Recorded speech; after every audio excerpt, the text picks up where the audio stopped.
La question qui se pose ici, c'est peut-on être heureux grâce à notre alimentation? Alors au-delà du fait que quand on déguste quelque chose de délicieux en bonne compagnie, mais oui, ça nous rend heureux. Mais il faut savoir aussi qu'il y a des aliments qui sont des aliments qui nous permettent de produire la sérotonine, un anti-stress, et ce qu'on appelle même l'hormone du bonheur. Bien sûr, en cas de stress important, d'anxiété, etc., ça ne remplacera jamais un traitement médical ou un suivi psychologique.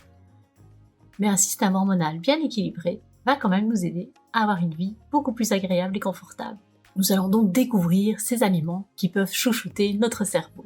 Alors nous allons d'abord voir un peu ce qu'est la sérotonine. La sérotonine, c'est un neurotransmetteur et elle est fabriquée à partir de tryptophane. Cette sérotonine va équilibrer notre système nerveux. On pourrait dire que le matin, on a la dopamine qui va nous permettre de mettre toute la machine en route, de nous mettre en route, et dans l'après-midi, fin d'après-midi, début de soirée, la sérotonine pour ralentir le système, pour nous détendre. Et cette sérotonine, en plus, on en a besoin parce que la sérotonine va permettre de fabriquer la mélatonine, l'hormone du sommeil. Et donc la sérotonine nous aide à être moins stressés par son effet calmant, plus calme, plus prudent, plus réfléchi. Alors que si on a un déficit en sérotonine, on va être d'humeur irritable, on aura des troubles du sommeil, insomnie et fatigue.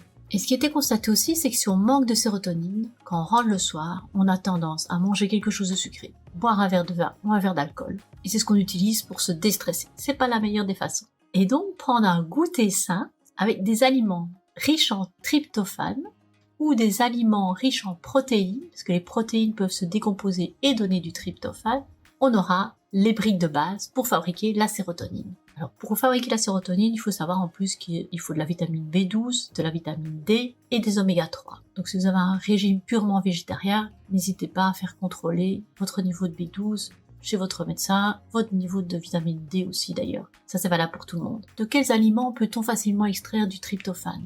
On a les œufs, les produits laitiers, tout ce qui est noix, le chocolat noir, la banane, le poisson, la viande, la levure de bière également, qui a l'avantage en plus de contenir la vitamine 12. Dans le PDF en dessous de la vidéo, vous trouverez la liste des produits qui vont vous permettre d'avoir le tryptophane pour fabriquer votre sérotonine.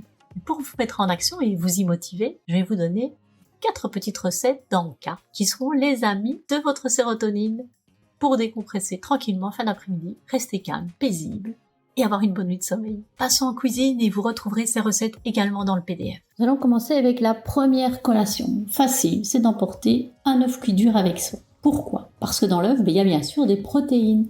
Et à partir des protéines, le corps peut fabriquer du tryptophane. Pour fabriquer la sérotonine, on a besoin donc de tryptophane. Et rappelez-vous, il faut aussi de la B12. Dans l'œuf, il y a plus de vitamine B12 à poids égal que dans la viande. Il faut de la vitamine D. Le jaune d'œuf est aussi riche en vitamine D. Et des oméga 3. Donc vous pourriez prendre, vous savez, les œufs, on va pas citer de marque, mais il y a des œufs qui contiennent des oméga 3. Donc voilà, la première collation facile, un œuf cuit dur, ou si vous êtes chez vous, ça pourrait être un œuf mollet aussi. Alors si vous avez plutôt un bec sucré, on peut avoir une deuxième collation, assez facile à faire et à emporter. Il suffit de prendre du yaourt à la grecque, que vous placez dans un contenant qu'on peut fermer hermétiquement. Donc tout ça peut être préparé la veille au soir. Et au moment de déguster, il vous suffira de rajouter une banane. Alors nous avons donc dans le yaourt les protéines qui vont pouvoir se décomposer en tryptophane et dans les bananes, il y a du tryptophane. Donc voilà encore une petite recette. Et le yaourt est une excellente source de vitamine B12. Il manquera donc juste oméga 3. Une autre possibilité de collation, c'est une poignée d'amandes ou une poignée de noix avec par exemple 2 carrés de chocolat noir. Nous aurons là le plein de tryptophane et de bonne saveur. C'est le petit 4 heures gourmand. Alors la dernière recette qui est très intéressante est de faire un pudding de chia à base de graines de chia. Les graines de chia contiennent des protéines, un rapport très équilibré entre les oméga 3 et les oméga 6. On en prend 3 cuillères à soupe. Et on ajoute 250 ml de lait. Si c'est du lait animal, vous aurez de la vitamine B12.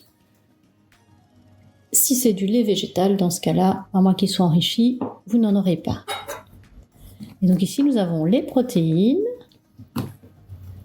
les oméga 3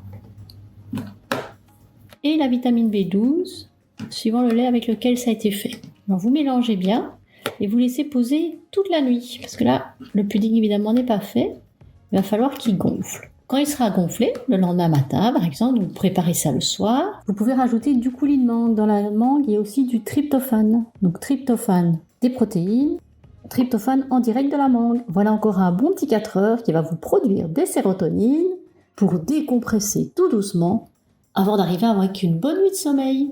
Bonne dégustation!